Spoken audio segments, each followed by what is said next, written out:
हाँ दोस्तों, राजवंश सिंह मोहाली गोल्ड गुरुकुल चैनल में आपका बहुत बहुत स्वागत है। आज का टॉपिक किस्मत वर्सेस सिस्टम मैंने लिखा है।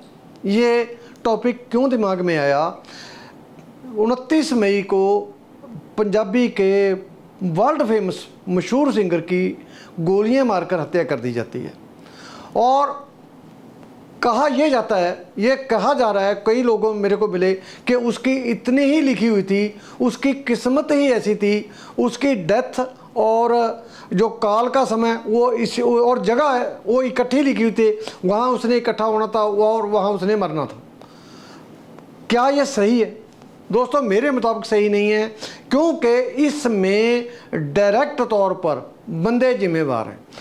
पंजाब सरकार भी जिम्मेवार हो सकती है। पंजाब सरकार ने सिक्योरिटी वापस ली, सिक्योरिटी वापस लेने के बाद पब्लिसाइज किया, उसको लोगों तक पहुंचाया कि इन बंदों की सिक्योरिटी वापस ले ली गई है। उसकी अपनी भी गलती है कि वो जब उसके पास बुलेट प्रूफ गाड़ी खड़ी थी, चाहे उसकी पर्सनल थी, वो अपनी गाड़ी भी लेके जा सकता था। आगे भी किसी बंदे को लेके चलता है, वो किसी को साथ लेके जा सकता था। लेकिन ह्यूमन नेचर है, कई बार सोचता है कि बंदा सोचता है कि चल यार मैं 10 मिनट घूम आऊँ, तो वो घूमने के चक्कर में गया और वहाँ पर ट्रैप हो गया। मैं ये कहना चाहता हूँ कि वो जो लोग ये कह रहे हैं कि ये किस्मत का चक्कर है, वहीं मरना था, ये ऐसे ही लिखा हुआ था, ये ऐसा नहीं है, क्योंकि इसमें सीधे और सीधे तौर पर लोग जिम्मेवार हैं। यदि उसकी किस्मत ही ऐसी थी तो फिर हम उसको इंसाफ दिलाने के लिए जो कैंडल मार्च निकाल रहे हैं, वहाँ पर इकट्ठ हो रहा है, उसके गाँव में इकट्ठ हो रहा है कि इसको इंसाफ मिलना चाहिए, तो फिर हम वहाँ सब्र कर लेना चाहिए था। लेकिन हम सब्र नहीं कर सकते, क्योंकि हमें नज़र आ रहा है कि इस घटना के लिए कुछ लोग जिम्मेवार हैं। यदि जिम्मेवार ना होते तो गोलियों से मौत नहीं हो सकती थी, उसकी किसी और तरीके से मौत हो सकती थी। जब गोलियां मारी गई, उसको कत्ल किया गया, तो फिर किस्मत नहीं, वो पीछे कोई बैड इंटेंशन भी है। सरकार भी जिम्मेवार हो सकती है, कोई और जो एजेंसी हैं उसका जिम्मेवारी ले रही हैं, वो भी उसका जिम्मेवार हो सकती हैं। अगली बात, जब कोई बच्चा बोरवेल में गिर जाता है, बोरवेल में गिर गया और उसकी कई बार उसको जीवित निकाल लेते हैं, कई बार उसकी डेथ हो जाती है, तो वो इस शब्द को भी इस एपिसोड को भी उसी के साथ जोड़ा जाता है कि उसकी किस्मत ही ऐसी थी, ये पिछले जन्मों का फल है। दोस्तों, जब कोई आदमी जिस घटना के लिए जिम्मेवार है, तो फिर हम उसके ऊपर जाके कानूनी कार्रवाई क्यों कर रहे हैं?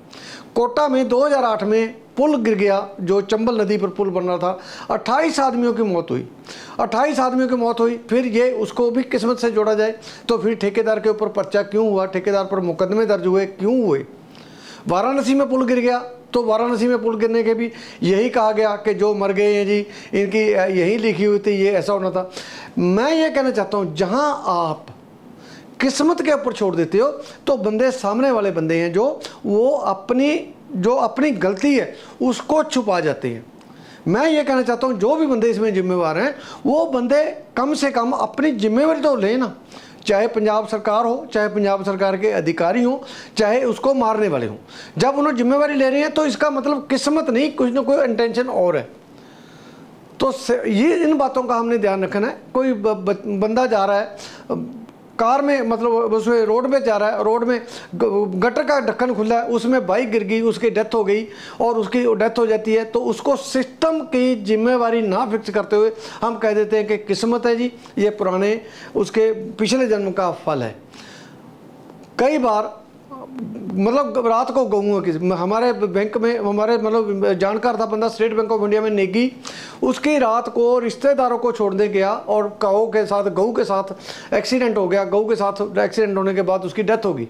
फैमिली पता नहीं कैसे मतलब घूम रही है, किस तरीके किस हालत में पता नहीं, लेकिन इसको भी किस्मत के साथ जोड़ा गया। भाई, जब गवर्नमेंट को काउ सेस देते हैं, गऊ का वो टैक्स देते हैं, तो गवर्नमेंट की जिम्मेवारी भी तो है ना, गऊओं को संभाले। रात को क्यों सड़क पर घूम रही हैं? उनके लिए जहाँ भी जो भी वो उनका शेल्टर बना हुआ है, जो मतलब गौशाला बनी हुई, उसमें उसको लेके जाना चाहिए। जो उनके गौशाला में ले जाने की जिन अफसरों की ड्यूटी है, जिस सरकार की ड्यूटी है, उसको नहीं ले जाते तो कम से कम उसको सवाल तो करो उसको सवाल करना चाहिए, ना कि ये करना चाहिए कि यार उसकी किस्मत ही ऐसी थी, उसके पिछले जन्मों का फल था। ये हमें सब्र करना सीखना चाहिए। ठीक है, जो चला गया बंदा वो सब्र करने से बिना कोई बात होती नहीं। पंजाबी में तो हमारे सिखों में कहते भाना मनण दा बल बख्शो। भाना तो मनना ही पैना है, मतलब ये तो मानना ही पड़ेगा। लेकिन जिस आदमी जो आदमी उसमें मतलब गलत साबित हो गया है, उसकी गलती पकड़ी गई है, तो कम से कम उसको सज़ा मिले, या वो बंदा आके पब्लिकली माफ़ी मांगे, एहसास करे, ताकि अगले टाइम में ऐसी गलती ना हो। दोस्तों, ये छोटी छोटी बातें हैं, यदि हम इन चीज़ों को पहचानना शुरू कर देंगे तो डेफिनेटली हम बेहतर समाज की एक सृजना कर सकते हैं। यदि मैं कोई गलती करता हूँ, मैं गलती का अपना, मेरी गलती की जिम्मेवारी होनी चाहिए, मैं जिम्मेवारी लेनी चाहिए मेरे को। क्यों नहीं लूँ? जब मैं गलती की है तो मेरी जिम्मेवारी लेने में मेरा क्या जाता है? लेनी चाहिए, चाहे उसमें मेरे को बेशक सज़ा भी मिले, हमें जिम्मेवारी लेनी चाहिए, लेनी पड़ेगी। और यदि हम ये कहें नहीं जी ये तो किस्मत का काम था जी, ये तो पिछले जन्म का काम था जी, ये परमात्मा ने ऐसे करना था, ये बातें मेरे हिसाब से ज़्यादा ठीक नहीं है। बाकी आपका एंगल हो सकता है, जिस तरीके से मर्जी आप सोच सकते हो, आपका अपना सोचने का नज़रिया है। लेकिन मैं ये कहता हूँ जहाँ पर कोई बंदा गलत है उसको ज़रूर सवाल करके कटहरे में खड़ा करो, कटहरे में खड़ा करके बंदा एहसास करे, ताकि आगे आने वाले टाइम में तो ऐसी गलती ना करे। गवर्नमेंट गऊओं का टैक्स ले रही है, उसको संभाले। सड़कों के टैक्स, रोड टैक्स ले रही है, उसमें जो खड्डे हैं उसकी वजह से किसी की डेथ हो जाती है, गटर है बीच में, गटर की ढक्कन खुला रहने से किसी की डेथ हो जाती है, तो कोई ना कोई बंदा जिम्मेवार रहता है। तो इस जिम्मेवारी को लेना सीखे। यदि हम इस तरीके की, मैं एज एन ऑफिसर यदि मैं कहूँ जो मैं कोई किसी डिपार्टमेंट में ऑफिसर हूँ और मेरे से ये गलती हो गई, तो डेफिनेटली हमें उसकी जिम्मेवारी लेनी चाहिए। 1948 में लाल बहादुर शास्त्री जी ने जब रेल मंत्री थे तो उन्होंने रेल के एक्सीडेंट की जिम्मेवारी लेके इस्तीफा दे दिया था अपने पद से। तो अपना करैक्टर तो कम से कम मेंटेन करो यार। जहाँ भी कोई गलती होगी, ये कोई गलती है तो इसको किस्मत पर मत थोपो। आज के लिए इतना ही। वीडियो अच्छी लगे लाइक करना, शेयर करना और इसके ऊपर चर्चा कर लेना। कोई सवाल हो कमेंट बॉक्स में, नए हो चैनल पर सब्सक्राइब करके घंटी वाला बटन दबा दो।